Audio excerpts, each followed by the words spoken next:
छोड़ बेटा, छोड़ बच्चे, देख छोड़, छोड़, देख बेटा, नाना की बात सुन, छोड़। नहीं नहीं बेटा, नहीं नहीं बच्चे नहीं। जो गलती तेरे नाना ने की, जो गलती तेरी मां ने की, वो तू दोहराएगी नहीं। नहीं बेटा, नहीं।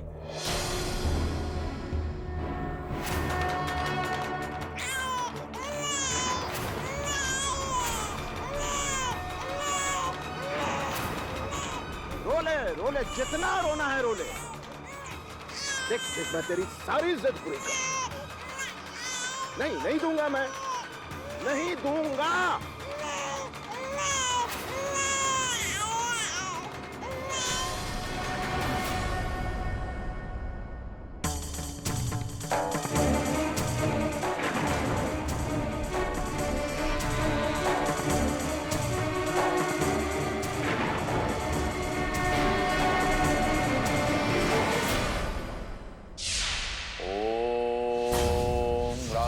जय गुरुवार नमः। ग्राम ग्रीम ग्रम जय गुरुवार नमः। ग्राम ग्रीम ग्रम जय गुरुवार नमः। ग्राम ग्रीम ग्रम जय गुरुवार। ओम ग्राम ग्रीम ग्रम जय गुरुवार नमः। ग्राम ग्रीम ग्रम जय गुरुवार नमः। ग्राम ग्रीम ग्रम जय गुरुवार नमः। शील कुमार,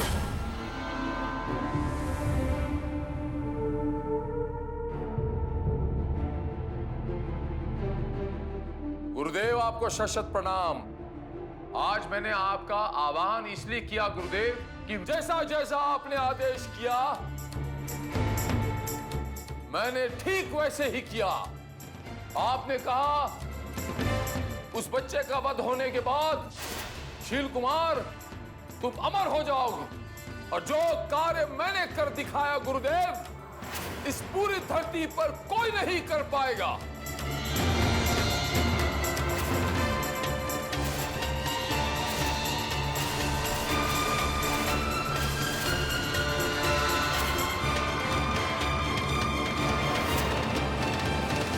मैंने अपनी बहुरानी का वध कर दिया।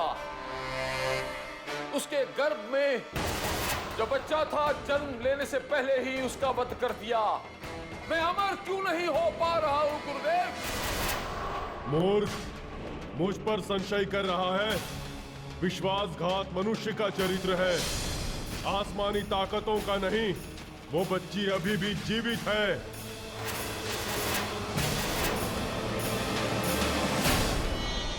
ये क्या कह रहे हैं आप गुरुदेव? जो घाव मैंने वैष्णवी को दिया, उस घाव के बाद कोई भी साधारण इंसान जीवित नहीं रह सकता। और उसके गर्भ में वो बच्चा था, तो यकीनन वो बच्चा भी मर गया होगा। इसीलिए तो वो पंडित के हाथ में बच्चा नहीं था। ये असत्य है। जब तुम झूठ का इतना बड़ा मायाजाल बुन सकते हो, तो वो पंडित बच्ची को बचाने के लिए झूठ क्यों नहीं बोल सकता है? इसका मतलब वो बच्ची जिंदा है गुरुदेव। आपको मुझे बताना पड़ेगा गुरुदेव कि वो बच्ची कहां है, मेरी मौत का सामान कहां है।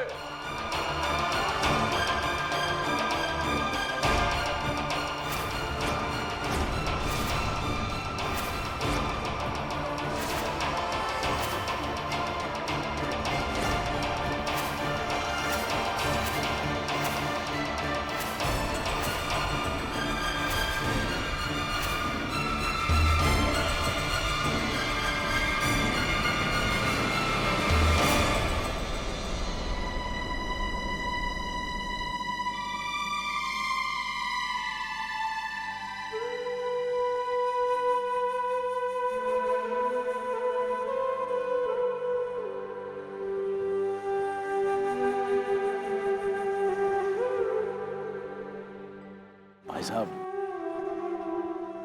कहते हुए संकोच हो रहा है, लेकिन काम बहुत जरूरी है। आप जरा अपना फोन देंगे, बात करनी थी। हाँ बिल्कुल, ये लीजिए। धन्यवाद।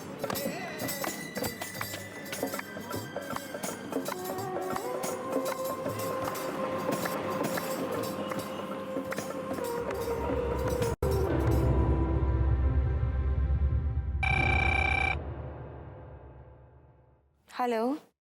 हाँ, पंडित विद्यासागर बोल रहा हूं। वो पुलिस वालों ने मुझे छोड़ दिया है। मैं जानता हूँ पुलिस वालों के सामने आपने जिस तरह से मेरी बेगुनाही साबित की, यह एहसान है आपका मुझ पर। मैं आखिरी बार आपसे बात कर रहा हूँ और मेरी आपसे विनती है कि आप मुझसे संपर्क करने की कोशिश मत कीजिएगा। हमारे बीच जो संबंध बने थे वैष्णवी के कारण, वो अब टूट चुका है, समाप्त हो गया। इस शहर के लोगों से मेरा कोई नाता नहीं रहा। सब कुछ तोड़ के जा रहा हूं मैं। धन्यवाद। धन्यवाद।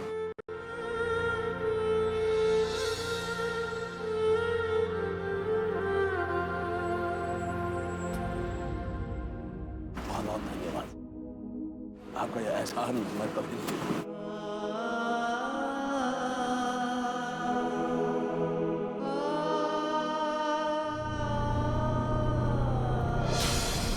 अच्छा नहीं किया आपने पुलिस को मेरे खिलाफ वरगला के। उस पंडित के बच्चे की मदद करो तुम लोग। क्यों? तकलीफ हो रही है? आप इतना गुस्से में क्यों हैं? पर हमें तो ये करना ही था और आपको भी इस बात का अंदाजा तो था ही ना। तोहफा तो आपको इतना पसंद आया था, कुछ भी रह गई? अगर ऐसी बात है तो बता दीजिए, हम कभी पूरी कर देते हैं।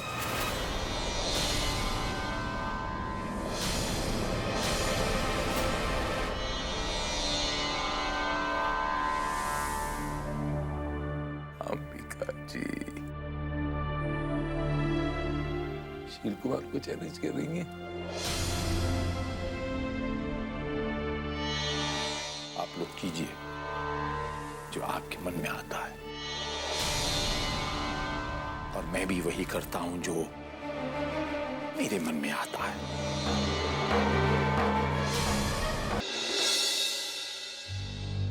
आइए इंस्पेक्टर साहब, मैंने ही आपको फोन करके बुलाया था। मोक्ष, जरा देखो सब कुछ तैयार है ना? जी मैं देखता हूँ। इंस्पेक्टर साहब, मुझे मेरे पति शील कुमार के खिलाफ कंप्लेन करनी है। उन्होंने मेरे बेटे वंश को मारने की कोशिश की है।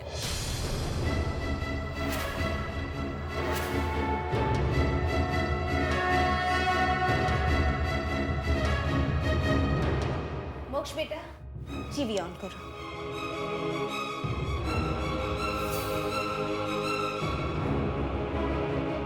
इंस्पेक्टर साहब, ध्यान से देखिए।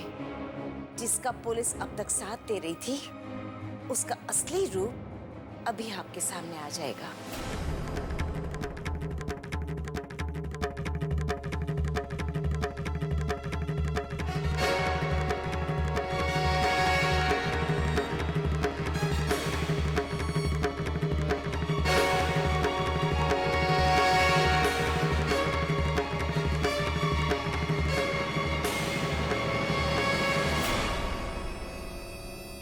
हेलो कमिश्नर साहब, ये इंस्पेक्टर पाटिल, मैं उस पर कितना भरोसा करूं? मुझे शक है कहीं वो शील जी से मिले हुए तो नहीं है। अंबिका जी, आप इंस्पेक्टर पाटिल की तरफ से बेफिक्र रहिए। शुक्रिया कमिश्नर साहब। ये बहुत अहम सबूत हैं। इनके बेसिस पर हम शील कुमार को गिरफ्तार कर सकते हैं। आप जल्द से जल्द ये सब कीजिए इंस्पेक्टर, क्योंकि आप शील कुमार को जानते नहीं है। वो उनकी अगली चाल क्या होगी कोई नहीं बता सकता। आप शील कुमार के नाम का जल्द से जल्द वारंट निकलवाइए इंस्पेक्टर। आपने जो कुछ भी अभी यहाँ देखा उसकी एक रिपोर्ट बनाइए और कमिश्नर साहब को ले जाकर दीजिए।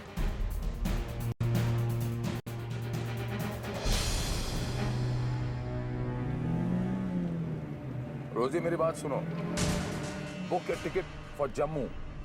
हाँ, मुझे आज ही जाना है। Thank you Rosy, good day to you, bye.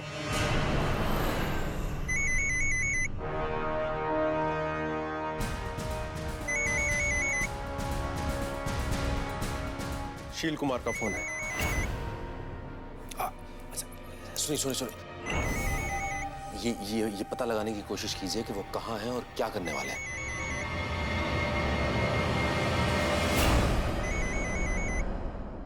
जी शील जी। इंस्पेक्टर साहब, इतना वक्त क्यों लगाया आपने फोन उठाने में? अच्छा चलिए, खैर कोई बात नहीं। मैं आपसे एक बात पूछना चाहता हूँ कि उस दिन जब वो विद्यासागर जी पर आपने बंदूक तानी थी ना, वो जब बस में भाग रहे थे, तब आपने एक बात बोली थी कि शील कुमार जी आप पर बहुत उंगलियां उठ रही हैं। उस बात से आपका क्या तात्पर्य था? शील जी, मेरे कहने का मतलब ये था कि विद्यासागर पर लगे सारे इल्जाम झूठे साबित हो रहे हैं और आपने उनके खिलाफ रिपोर्ट लिखवाई है और आपके घर वाले उनका साथ दे रहे हैं। मेरे घर वालों ने क्या कान भरे कमीशन में?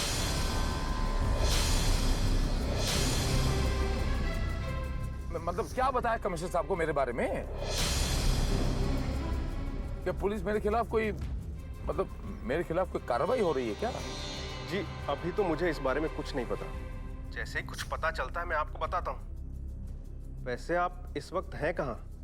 मैं इस वक्त कहीं जा रहा हूँ, मैं आपसे बाद में बात करता हूँ, ठीक है? वैसे कहाँ जा रहे हैं आप? जम्मू जा रहा हूँ।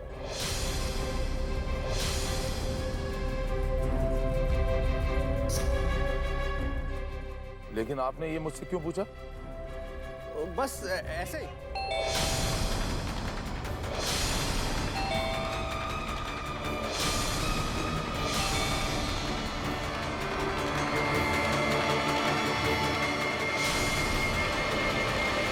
पूछा कि मैं कहाँ जा रहा हूँ? जी वो बस ऐसे ही। नहीं नहीं नहीं नहीं नहीं इंस्पेक्टर साहब, ऐसे ही नहीं। पुलिस वाले जो सवाल करते हैं उसके पीछे कोई ना कोई मतलब जरूर होता है।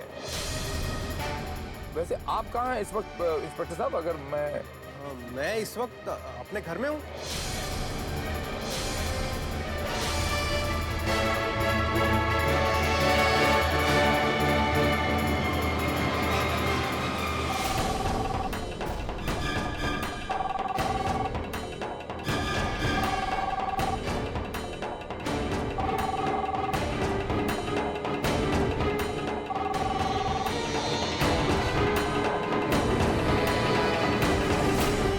इंस्पेक्टर साहब, आपके घर की लैंडलाइन पर फोन आ रहा है। कितने ताज्जुब की बात है ना। देखिए कितना अजीब इत्तेफाक है कि आपके घर की जो लैंडलाइन है उसकी बेल भी मेरे घर की लैंडलाइन से कितनी मिलती जुलती है।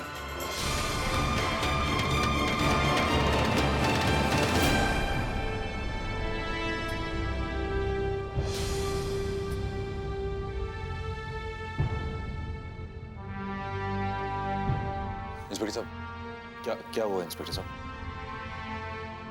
शील कुमार जम्मू के लिए निकल रहे।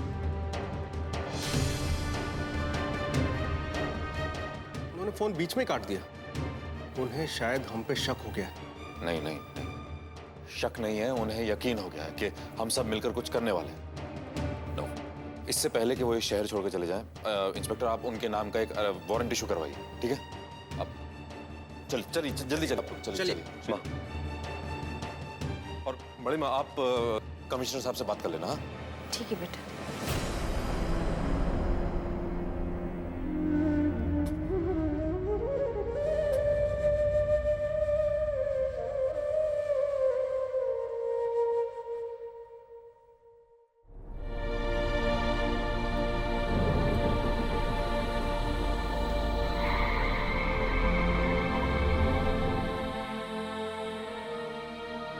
चलिए, भोजन का समय हो गया, चलिए उतरिए जल्दी जल्दी।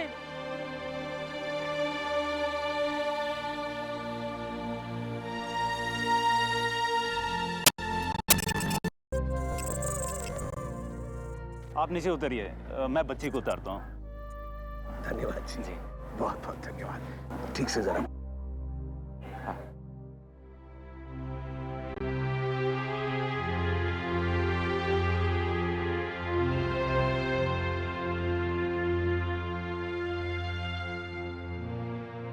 भाई संभाल के भैया। हाँ हाँ, ले ले ले ले ले ले ले। धन्यवाद धन्यवाद भाई। कुछ नहीं, सब ठीक होगा। अब ठीक होगा बेटा, सब ठीक होगा। लगता है काफी भूखी है ये। ढाबे से दूध लेके पिला दीजिए इसे। जी जी जी। हाँ।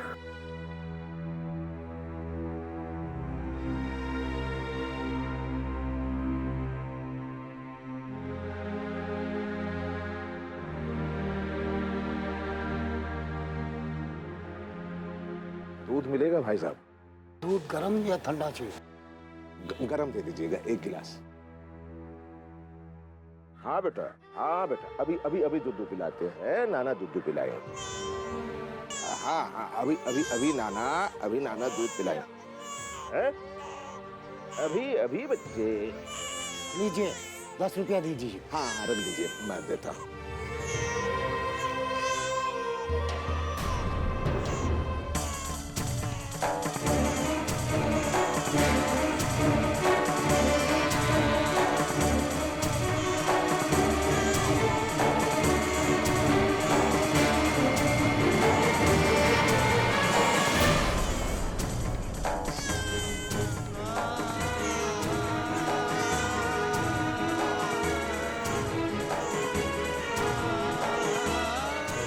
सर पर छत नहीं, जेब में पैसे नहीं, क्यों हो रहा है ये सब? क्या दोष है इस बच्ची का इन सब में?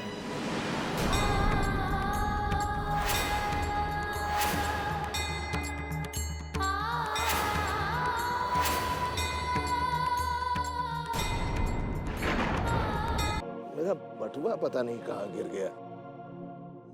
अब दूध रहने दीजिए, पैसे नहीं है। क्या हुआ पंडित जी? हैं? उनका बटुआ गिर गया।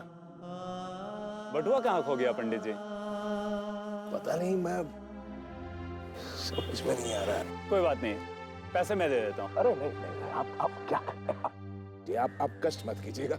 इसमें इतना परेशानी की क्या बात है? आप भदैरवा के महापंडित हैं, आपके लिए मदद करके मुझे खुशी मिलेगी। ये लीजिए। नाना दूध तो पिलाएंगे बच्चे, सब ठीक हो जाएगा, सब ठीक हो जाएगा बेचारे। ले लो लो लो लो लो लो लो लो लो बेटा, अरे बेटा, अरे ले ले ले ले ले ले ले ले बच्चे, ना हमारी मुनिया रानी नाना के हाथ से दूध पिएगी। अरे पी लो बच्चे, लो बेटा, परेशान मत करो नाना को। अरे बेटा, क्या हुआ, क्यों इतना हट कर रही है? बच्ची मुझे दे दीजिए, मैं इसे दूध पिलाने की कोशिश करता हूँ। देखिएगा, सुन ही नहीं रही है, रोते जा रही है। ला ला ला ला ला ला ला, चुप हो जा, चुप हो जा, चुप हो जा, क्यों रो रही है?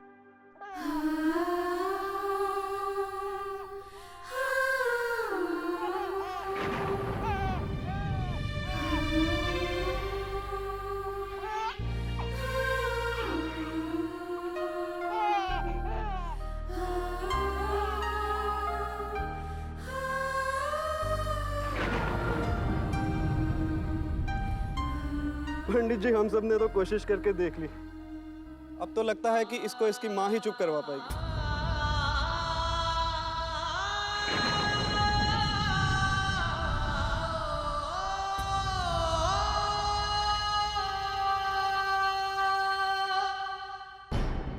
सुनो,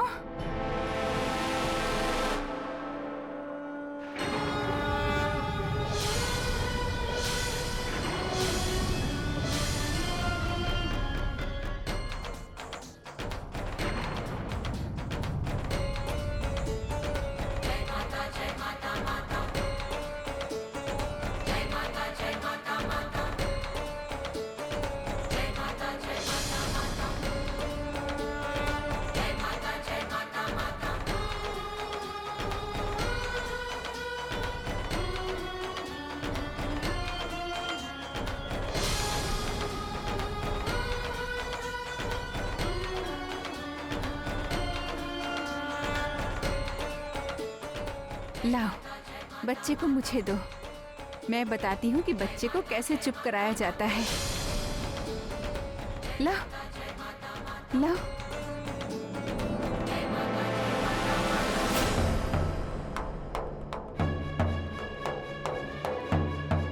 आप कौन है माँ?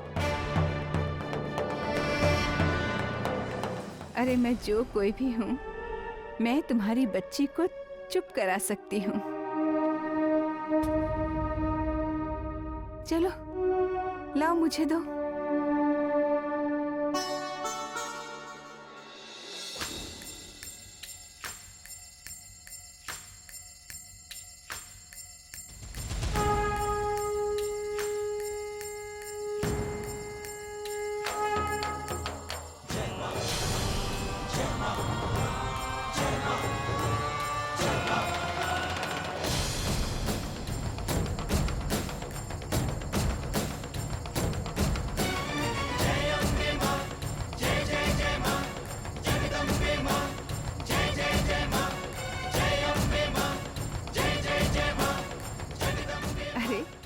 तुम लोग मेरे पीछे कहाँ आ रहे हो? तुम लोगों से बच्ची चुप हुई थी क्या? नहीं ना, वहीं रुको, मैं अभी आती हूँ।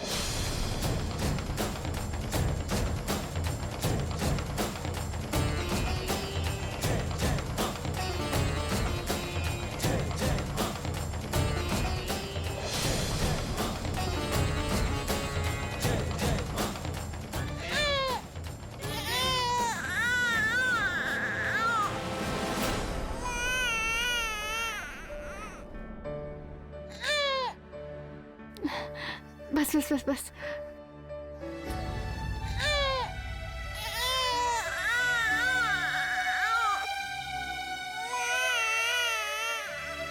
बस बेटा, मुझे पता है तुम्हें भूख लगी।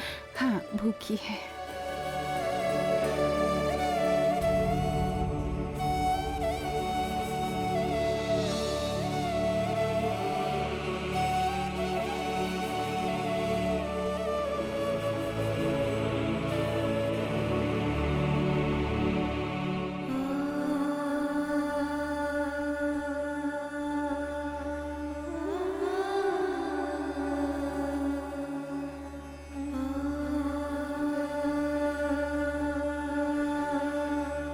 कितनी छोटी सी है ये, और इतना लंबा सफर। पर चिंता मत कर, ये सफर जल्दी कट जाएगा, बहुत जल्द।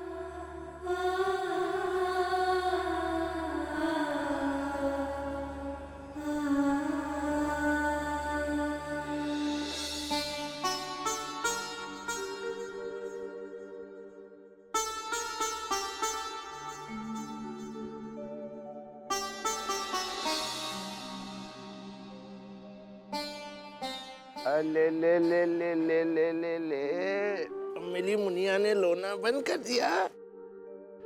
इसने तो रोना बंद कर दिया। माँ, क्या किया आपने? है? जो किया है ना, वो तुम्हें नहीं समझा पाऊंगी। ठीक है?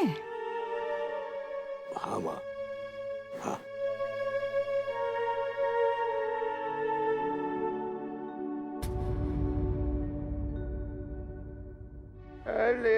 पंडित जी, सुना आपने?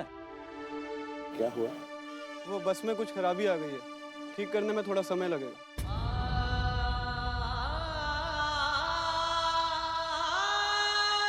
पर ही पहचान लिया था आप, लेकिन कुछ परेशान लग रहे थे, इसलिए मैंने छेड़ना उचित नहीं समझा। हाँ, इस बच्ची को लेकर थोड़ा परेशान था मैं। पंडित जी, ये बच्ची किसकी है? ये मेरी बेटी की बच्ची है। बच्ची अकेली है, आपकी बेटी साथ में नहीं है?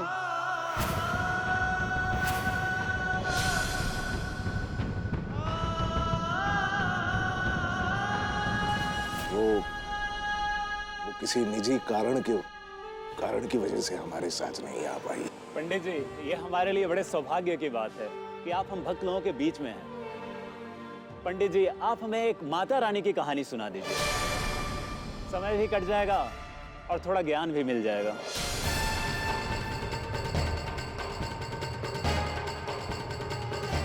नहीं भाई, माता रानी की कहानियां बस किताबी बातें हैं, पन्नों के अंदर ही रह जाती।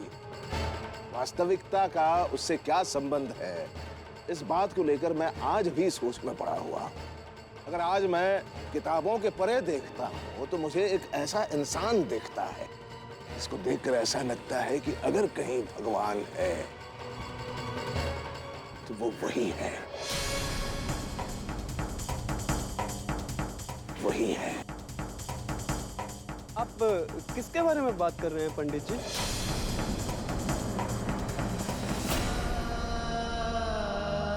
थी कोई बेटा, थी जो हर इंसान से प्यार करती थी। उसने कभी भी अपनी खुशी के बारे में नहीं सोचा। दूसरों की खुशी में उसे खुशी मिलती थी। फूलों की टोकरी में मिली थी वो।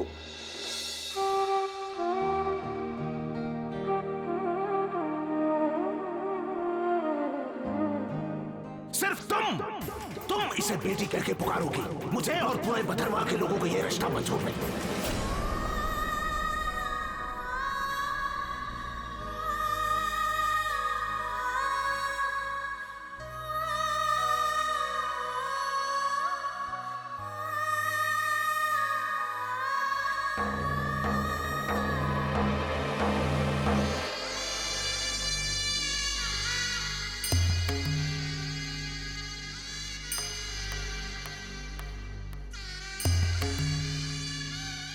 तुम्हारी इज्जत ने मेरी श्रद्धा की जान तो ले ली। अब शायद तुम्हारी इज्जत मेरी बच्ची को निशाना बनाने में लगी है।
सब कुछ होने के बाद भी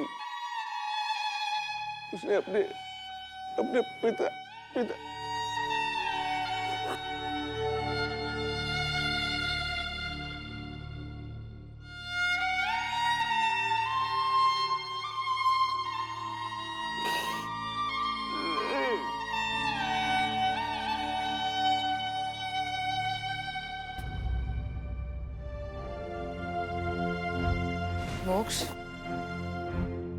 मोक्ष बेटा, क्या हुआ? बेटा जवाब दो ना, क्या हुआ? अरे होगा क्या माँ, वारंट इशू नहीं हुआ। लंच टाइम में जज अपने घर चले गए और वारंट का काम वैसे लटका रह गया। अगर शील जी पंडित जी तक पहुंच गए तो? इंस्पेक्टर साहब, आप ही लोग कुछ कीजिए ना। किसी भी तरह से पंडित जी को बचाना है। ये शील कुमार को जम्मू जाने से रोकना है, कैसे भी। कुछ कीजिए ना, कोई रास्ता तो होगा। ओके, मैं कुछ करता हूँ। प्लीज।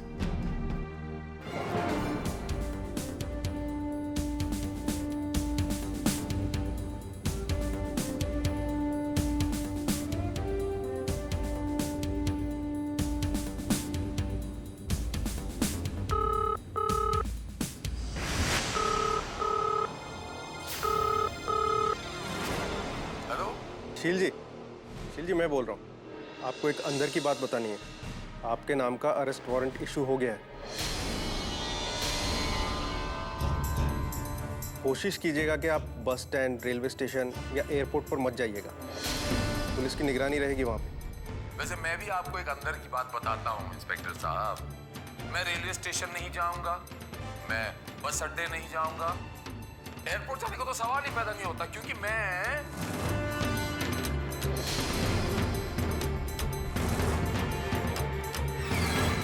प्लेन के अंदर बैठा हूं।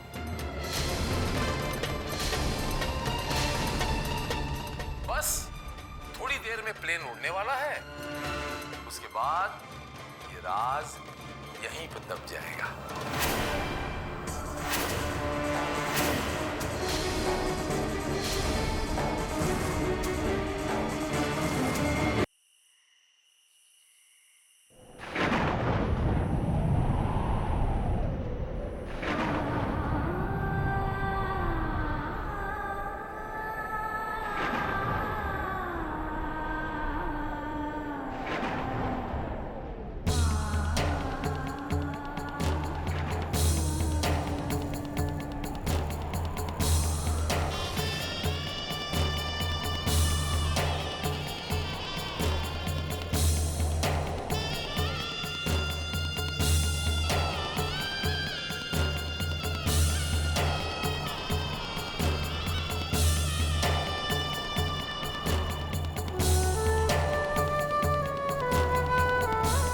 भाभी,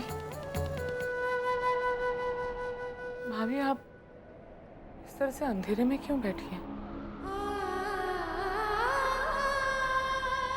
कोशिश की थी रोशनी में बैठने की, लेकिन रोशनी में मुझे इस घर की सच्चाई नजर आई और मैंने अंधेरा कर दिया। भाभी ऐसी मायूसी की बातें मत कीजिए। आपने कल से कुछ नहीं खाया। क्या खाना लेके आ रही हो? आप खाना खा लीजिएगा। मैं लाइट जला देती हूँ।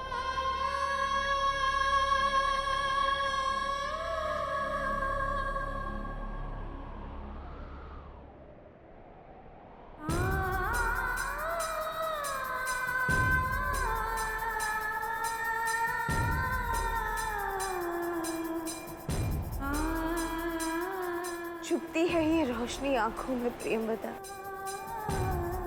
एक दूसरे के चेहरे साफ नजर आते हैं और आंखों में कई अनकहे सवाल, जिनके जवाब इस घर में किसी के पास नहीं है। मैंने ये अंधेरा नहीं किया है प्रियंवदा, लेकिन कहीं ना कहीं इस अंधेरे के जिम्मेदार हम ही हैं।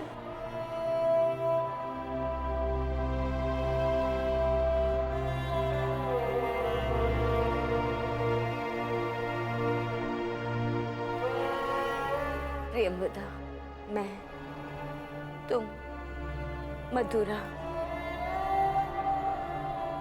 इस घर में एक उम्मीद, एक अच्छाई लेकर आए थे कि हम एक बहू बनकर, एक बेटी बनकर, एक माँ बनकर इस घर के लिए कुछ अच्छा करें। पर क्या हुआ? नहीं संभाल पाए हम। वो उम्मीद, वो अच्छाई वक्त के साथ कहाँ खो गए, कुछ पता ही नहीं चला। वैष्णवी के इस घर में आने के बाद, हमारे तिरस्कार के बाद भी उसने उन उम्मीद, उन अच्छाई को तराशा, उन्हें सहारा दिया, हमें समझाया कि मन में बसी अच्छाई को कैसे बाहर निकालते हैं, अच्छा कैसे बना जाता है, अच्छा कैसे बनाया जाता है।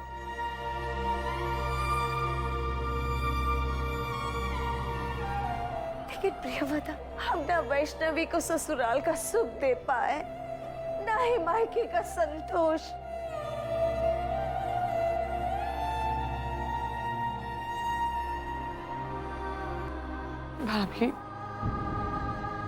भाभी जो बीत गया उस पे हमारा क्या वश है? सच कहूं प्रियवदा, मुझे वंश के कमरे में जाने से डर लगता है। कहीं वंश को होश आ गया और उसने मुझे पूछ लिया कि वैष्णवी कहाँ है, उसकी बच्ची कहाँ है, मैं क्या जवाब दूंगी उसे? बताओ ना, मैं क्या जवाब दूंगी उसे? उसे कैसे कहूंगी मैं कि वैष्णवी हमारे बीच में नहीं रही? वैष्णवी हम सबको छोड़कर जा चुकी है।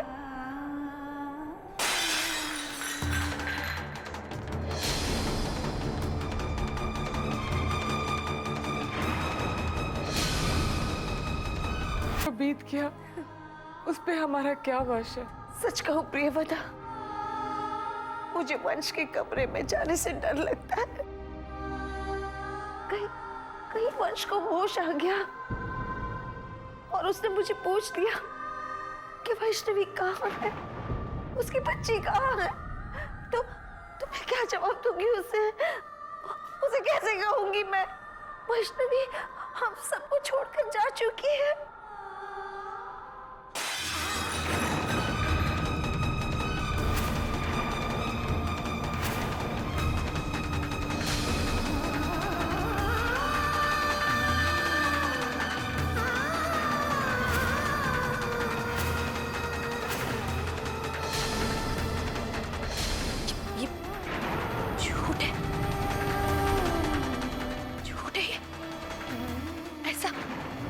नहीं हो सकता, ऐसा नहीं हो सकता। मधुरा, मधुरा,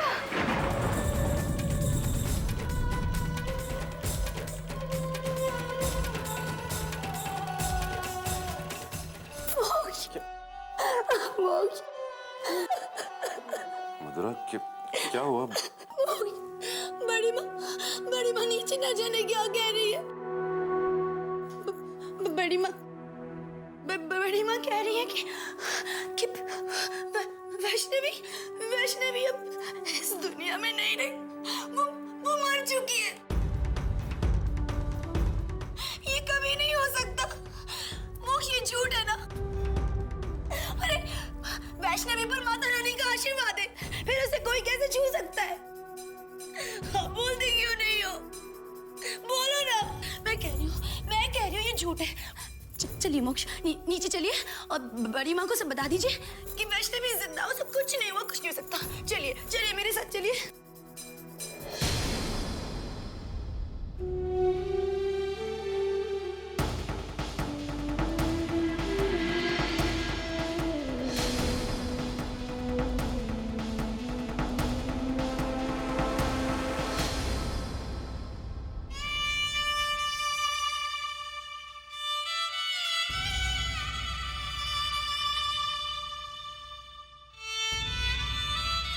मधुरा, नहीं मोक्ष, वैष्णवी एक ऐसी उम्मीद है जिस पर ये घर टिका हुआ है और ये घर अभी तक ढहा नहीं है, तो फिर वैष्णवी को कैसे कुछ हो सकता है? बोलिए ना।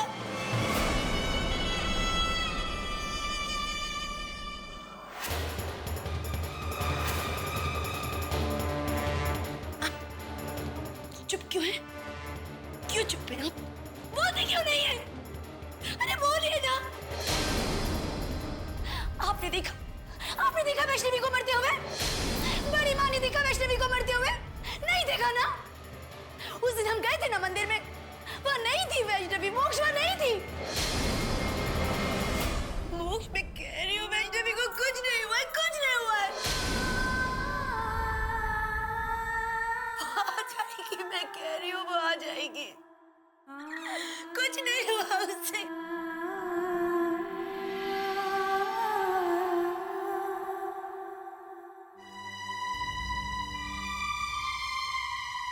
बेटा जाओ मधुरा को संभालो। क्या संभालो बड़ी माँ? मेरे पास उसके सवालों का जवाब नहीं है बड़ी माँ। आप लोग ही समझा दीजिए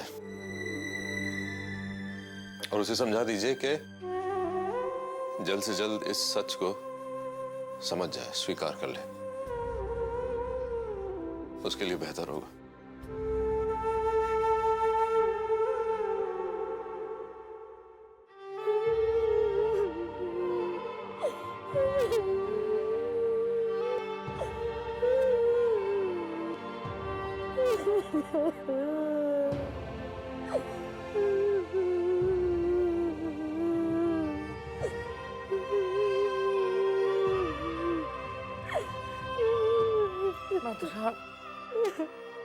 चुप हो जा।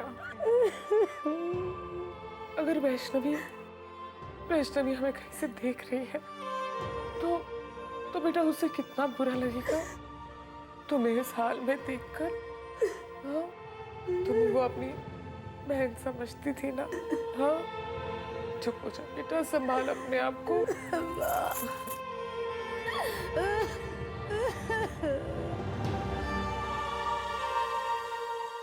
मम्मी जी, वैष्णवी ने मुझसे वादा किया था कि वो मेरी झोली में खुशियां डालेगी, लेकिन उसने अपना वादा तोड़ दिया। मम्मी जी, उसने मुझसे कहा था कि वो हमेशा मेरे साथ रहेगी, लेकिन उसने मेरा वादा तोड़ दिया। मम्मी जी, मैं कैसे मान लूं कि वैष्णवी अब नहीं रही? मैं नहीं मान सकती मम्मी जी।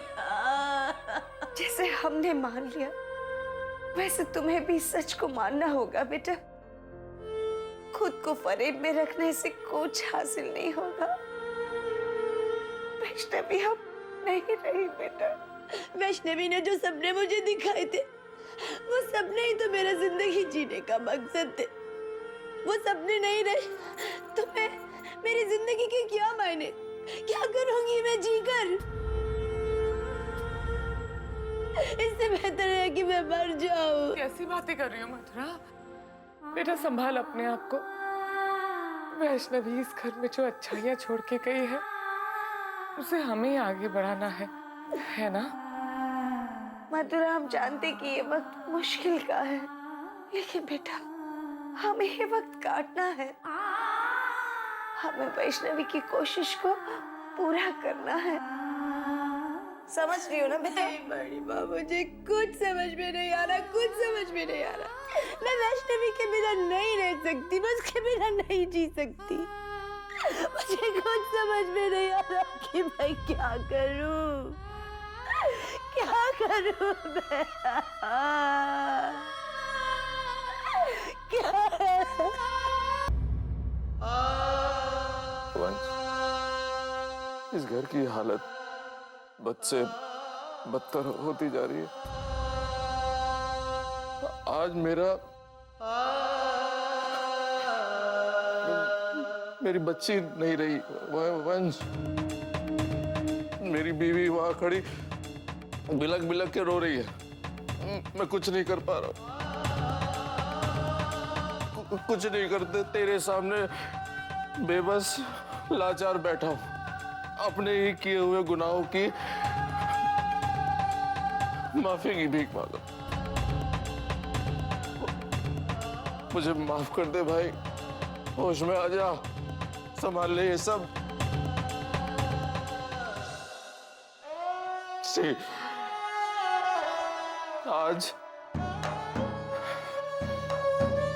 आज इस घर को संभालने का मुझे मौका मिला। तो मुझे समझ में नहीं आ रहा है कि शुरुआत कहां से करूं यार। जिस हिस्से को समेटने जाता हूं ना वंश, वो ही बिखरता चला जाता है। मुझसे नहीं होगा, मुझसे ये सब नहीं होगा। मैं नहीं समेट सकता इस घर को।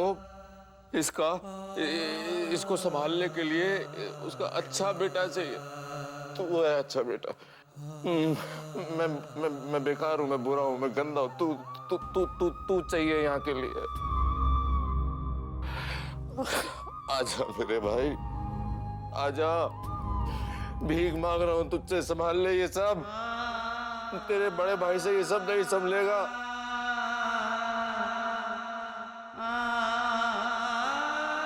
मेरे गुनाहों की मुझे इतनी बड़ी सजा मत दे यार। तेरा भाई सह नहीं पाएगा, तेरा भाई सह नहीं पाएगा। अब इस घर को संभाल ले, मेरा साथ दे। वंश, वंश,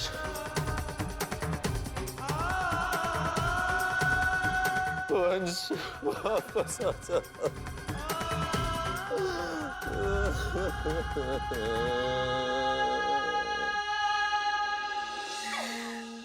वैष्णवी तुम कहाँ चली? तुम्हारे बिना नहीं जी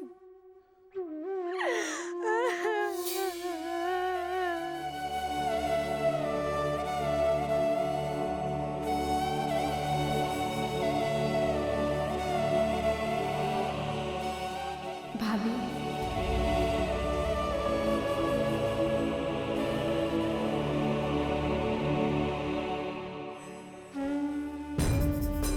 वैष्णवी, आप मुझसे कितना प्यार करती हैं, फिर मैं आपको छोड़कर कैसे जा सकती हूँ? देखिए, आपने रो रो कर अपना क्या हाल कर लिया है। मैंने कहा ना, मैं यही हूँ आपके पास।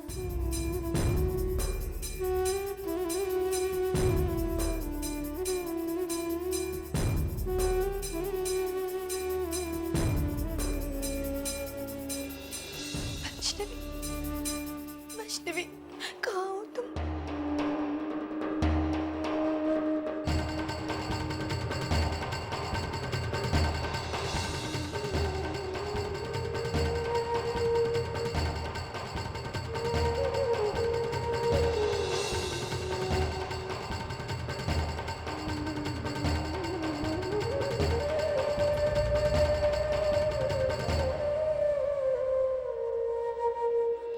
मुझे छोड़ के मैं तुम्हारे बिना नहीं जी सकती।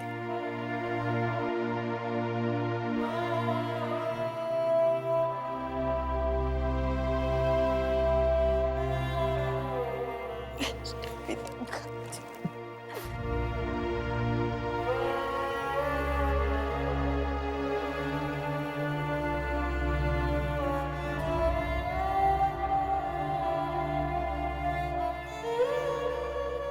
भाभी, आपको क्या लगा था कि मैं आपको छोड़कर चली जाऊंगी?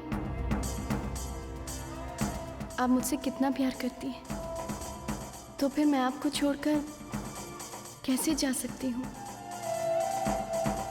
सच तो ये है कि मैं दूर जाकर भी दूर जा नहीं पाई हूँ। भाभी, मैंने आपसे एक वादा किया था कि मैं अपनी बच्ची से आपकी गोद भरूंगी, तो मैं ये वादा कैसे भूल सकती हूँ? मैं अपना वादा जरूर पूरा करूंगी। और आप देखिएगा, मेरी बच्ची बहुत ही जल्द आपको माँ कहकर पुकारेगी। हाँ भाभी, और वो दिन बहुत ही जल्द आने वाला है। मैं आपकी खुशियों को यूं अधूरा नहीं रहने दूंगी। भाभी, अब इस घर को आप ही को संभालना होगा, और मैं जानती हूँ कि आप इस घर को मुझसे भी अच्छा संभालेंगी, है ना? देखिए भाभी, आप ऐसे उदास मत होइए। मैंने कहा ना कि मैं आप ही के पास हूँ, पहले की तरह।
वंश, चलिए अब उठिए, बहुत हो चुका।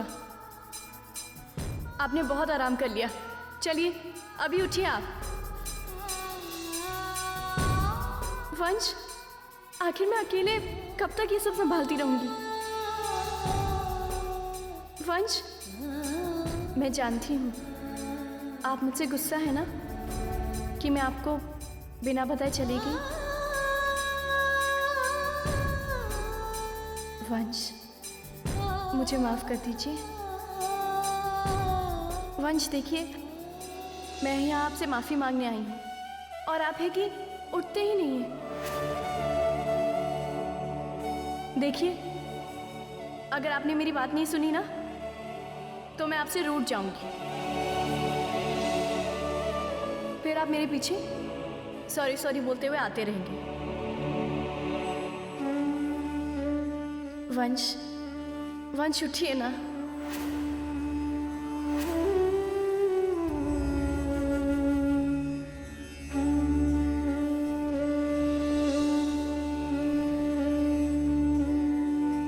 वंश,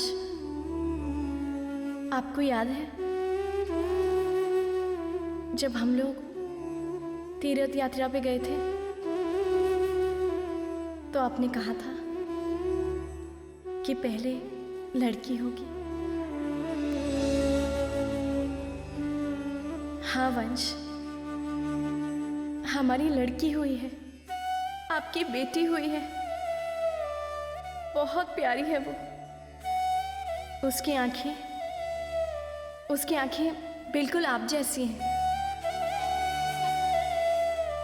और उसका रंग बिल्कुल मुझ पे गया है। और पता है वंश, वो अपने बाबूजी को बहुत परेशान करती है। बहुत शैतान है वो, बहुत शैतान।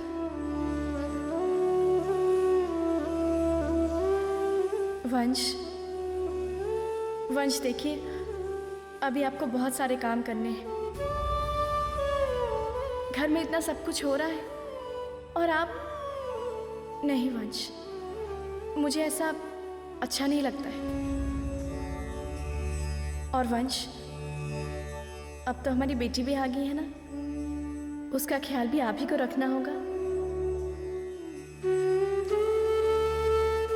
और उसका जो मकसद है, उसका मकसद पूरा करने पर आप ही को उसकी मदद करनी होगी। और हाँ वंश, बाबूजी बेचारे वो भी कितने अकेले पड़ गए हैं। वंश, अगर हो सके तो उनका ख्याल भी रखिएगा, मुझे अच्छा लगेगा। मैं जानती हूँ आप उनका ख्याल जरूर रखेंगे। वंश, आप जल्दी से ठीक हो जाइए और यहाँ से उठ जाइए। तब तक आपकी वैष्णवी आपका इंतजार करेगी।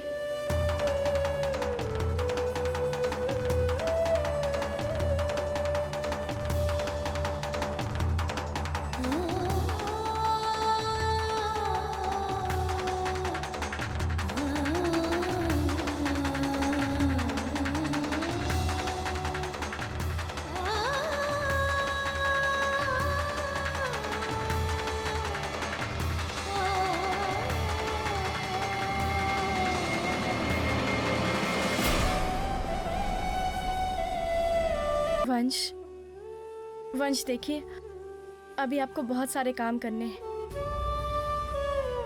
घर में इतना सब कुछ हो रहा है और आप नहीं। वंश, मुझे ऐसा अच्छा नहीं लगता है। और वंश, अब तो हमारी बेटी भी आ गई है ना, उसका ख्याल भी आप ही को रखना होगा। और उसका जो मकसद है, उसका मकसद पूरा करने पर आप ही को उसकी मदद करनी होगी। मैं जानती हूँ आप उनका ख्याल जरूर रखेंगे। वंश, आप जल्दी से ठीक हो जाइए और यहाँ से उठ जाइए।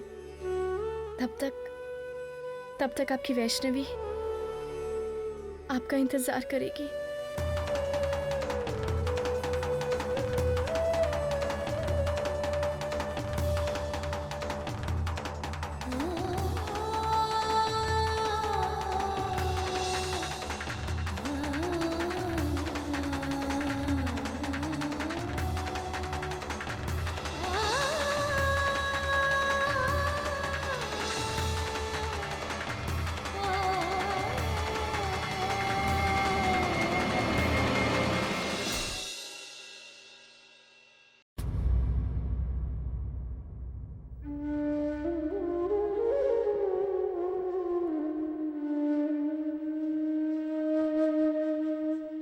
मोक्ष बेटा, तुम अगर इस तरह से हिम्मत हार जाओगे तो कैसे चलेगा बेटा? मधुरा को कौन संभालेगा? जाओ उसके पास, समझाओ उसे, संभाल उसे, जाओ।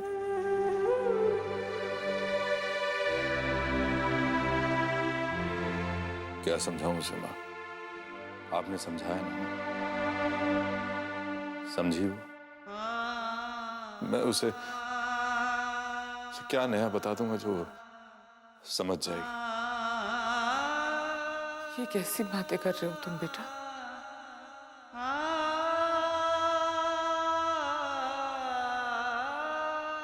बेटा मधुरा तुम्हारी जिम्मेदारी है।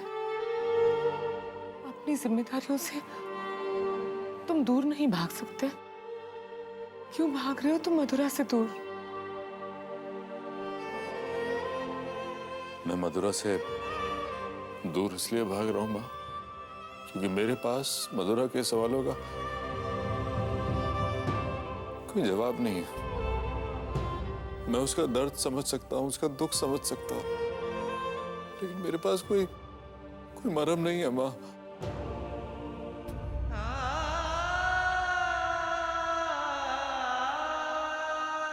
मैं जानती हूँ बेटा वैष्णवी का तो हम सबके लिए बहुत बड़ा है। वो हमारे बीच नहीं है। क्या कर सकते हैं बेटा? अपने आप को समझाना तो होगा ही ना, बुलाना तो पड़ेगा ही ना उसे। माँ, कैसे बुला पाएगी मधुरा वैष्णवी को, जबकि उसकी हर खुशी वैष्णवी की वजह से। माँ, मधुरा को एक औरत के हर रिश्ते से मिलवाया वैष्णवी ने। इस घर में बहू का दर्जा दिलवाया वैष्णवी ने। माँ, उसे माँ बनने का सपना दिखवाया वो भी वैष्णवी ने। मधुरा मेरी एक अच्छी पत्नी बन पाई वैष्णवी की वजह से। ये घर लगता था वैष्णवी। आज वो वैष्णवी हमारे बीच में नहीं है। उससे झूठ भी तो नहीं बोल सकता। तो मधुरा रो मत। वैष्णवी वापस आ जाएगी। मेरे पास ऐसे शब्द नहीं माँ जो मधुरा को तसल्ली दे सके। मुझसे नहीं होगा।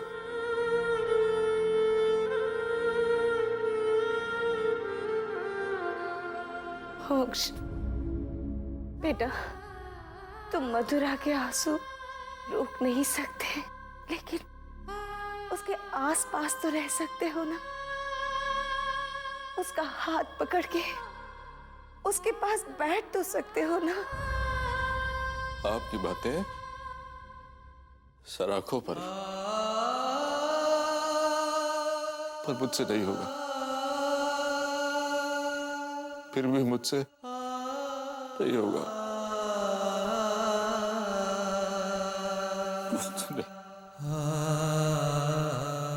मोक्ष, मोक्ष, मैं बिल्कुल ठीक हूँ।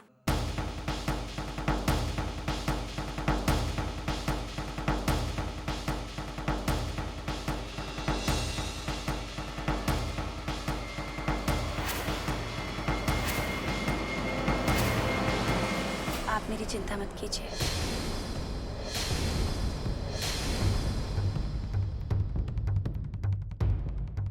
बड़ी माँ,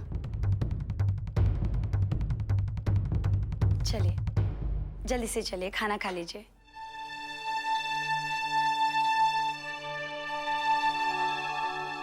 अपने आंसू पीकर बड़ी माँ का दुख दूर करने आई हो? मैंने अपने आंसू नहीं पिए हैं, क्योंकि मुझे इस बात का एहसास हो गया है कि वैष्णवी यही है, हमारे साथ है, हमारे पास है। बड़ी माँ, मैंने उसके होने के एहसास को महसूस किया है। वो हमें छोड़कर कैसे जा सकती है बड़ी माँ, जबकि हम लोग उसे छोड़ने को तैयार ही नहीं है। वैष्णवी कहीं नहीं गई है, वो हम लोगों के साथ ही है, हमारे साथ।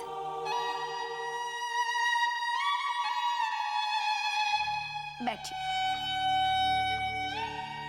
और आप खाना खाइए। मेरा मन नहीं कर रहा। बड़ी माँ, अगर वैष्णवी खिलाती तो भी नहीं खाती क्या?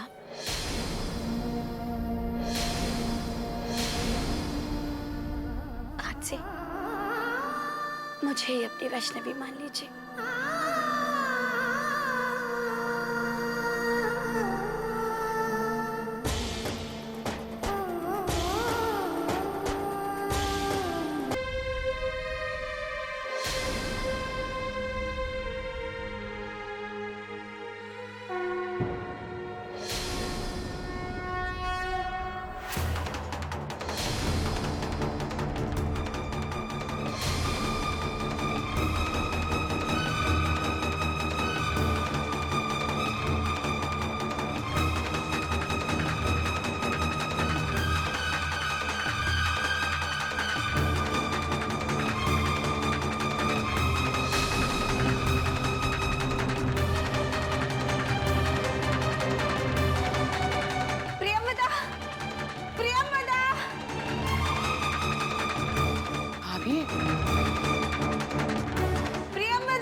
क्या हुआ भाभी? इतनी सुबह सुबह क्या हो गया? प्रियंवदा, मुझे वो नंबर ढूंढ कर दो ना जिस नंबर से पंडित जी ने हमें फोन किया था। मुझे इसमें कुछ समझ में नहीं आ रहा। बताओ ना। एक मिनट बताओ।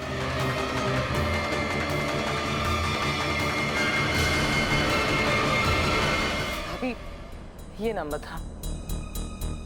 ये नंबर?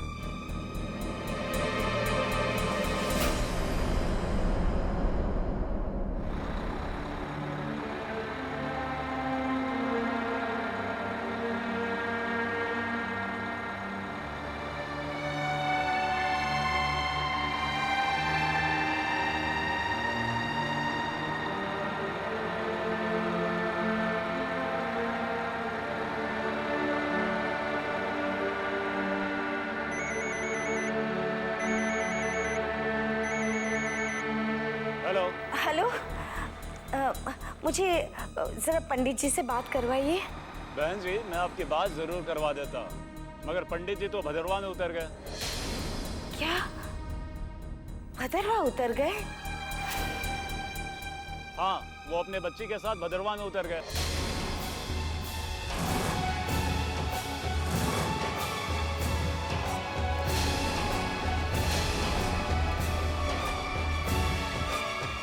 वो अपने बच्ची के साथ भदरवा में उतर गए। वो अपने बच्ची के साथ भदरवा में उतर गए।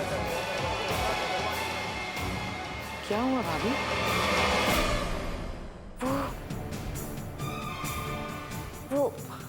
वो आदमी जिसके फोन से पंडित जी ने बात की थी ना, वो कह रहा था कि पंडित जी भदरवा उतर गए। तो पंडित जी तो भदरवा ही जाएंगे ना? हाँ, लेकिन वो ये बता रहा था कि पंडित जी अपनी बच्ची के साथ उतरे।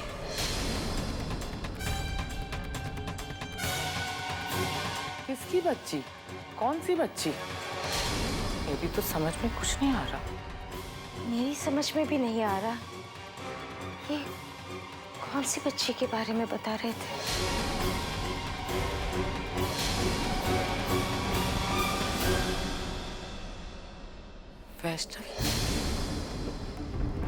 वैष्णवी माँ बनने वाली थी ना, और उसके आखिरी समय में पंडित जी उसके साथ थे। लेकिन उस रात जब पंडित जी हमसे मिले थे तब उनके साथ तो कोई बच्चा नहीं था।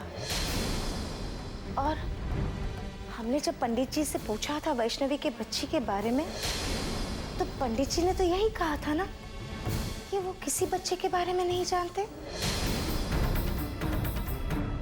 उन्होंने झूठ कहा था भाभी। मेरा दिल कह रहा है भाभी, हो ना हो ये बच्ची हमारी वैष्णवी की है। प्रियव्रता, इसका मतलब वैष्णवी की बच्ची जिंदा है। मैं दादी बन गई। मैं बहुत खुश हूँ आज, मैं बहुत खुश हूँ। एक आखिरी उम्मीद है प्रियव्रता। भाभी, इतने दिनों के बाद मैंने आपके चेहरे पे खुशी देखी है, लेकिन भाभी अभी भी खतरा टला नहीं है। भाई साहब भदरवा गए हैं, वो अपनी पूरी ताकत लगा देंगे इन दोनों को ढूंढने की। नहीं प्रियव्रता, अब और गलत नहीं। हमें शील जी पर रोक लगानी ही पड़ेगी। लेकिन प्रियव्रता, तुम मथुरा को इस बारे में कुछ मत कहना। वो अभी संभली है, फिर से कमजोर पड़ जाएगी बेचारी। उसे इस बात का पता नहीं चलना चाहिए। हाँ बिल्कुल चिंता मत कीजिए भाभी, मथुरा को ये बात मैं नहीं बताऊंगी। सबसे पहले हमें भाई साहब का अरेस्ट वारंट निकलवाना होगा। बस यही एक तरीका है भाई साहब को रोकने का।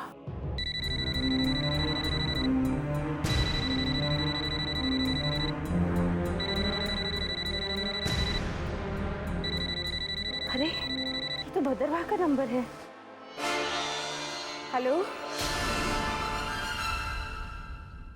विद्यासागर बोल रहा हूँ, समदन जी। पंडित जी आप कहाँ हैं? पंडित जी आप उस रात कहाँ चले गए थे? पंडित जी, अंबिका जी, पंडित जी आपके मन में बहुत बस गए हैं ऐसा लगता है। हे भारतीय नारी, कब से हो गई आप इतनी दुराचारी? बेहाता स्त्री के लबों पे पराये मर्द का नाम इतना ज्यादा आना अच्छा नहीं होता। मुझे उम्मीद है कि मेरा इशारा आप समझ रहे हैं। कैरेक्टर नाम की भी कोई चीज होती है ना अंबिका जी? अब चुप क्यों हो गई आप? सोच रही हूँ शील जी कि कभी मैं अपनी मांग में आपके नाम का सिंदूर भरा करती थी। हर करवा चौथ में मैं आपकी लंबी आयु की दुआएं मांगा करती थी। शायद उन दुआओं का ही असर है जो अब तक आप भगवान की मार से बचे हुए हैं। लेकिन इस बार एक पत्नी दूज का चांद देखकर क्या मांगेगी, ये तो आप अच्छी तरह से समझ ही गए होंगे, है ना शील जी?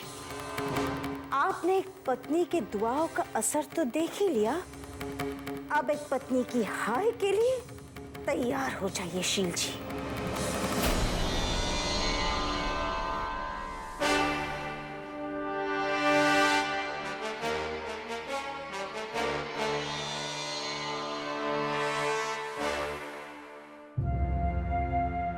पहुंच गए बेटा, पहुंच गए हम।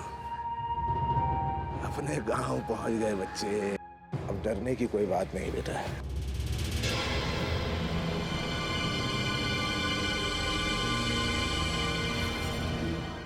नमस्ते। थकान भी दूर हो जाएगी। ये भदरवा है बेटा, तेरी माँ का गांव। तेरी माँ अपनी बहन को साथ में लेकर पूरे गांव में घुमा करती थी।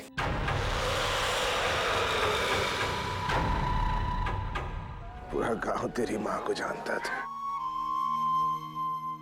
वो सिर्फ मेरी बेटी नहीं थी, पूरे गांव की बेटी थी।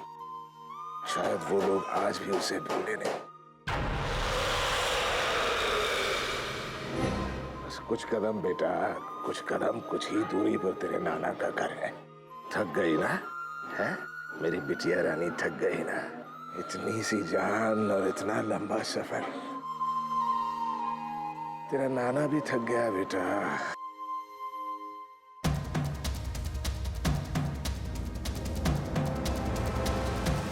छुपते छुपते, भागते भागते बहुत थक गया हूं। नहीं नहीं बेटा, अब तेरे नाना में भागने की ताकत नहीं है, हिम्मत नहीं है। घर पहुंचते ही दौड़ भाग खत्म। तू भी आराम कर ले, मैं भी आराम करता हूं।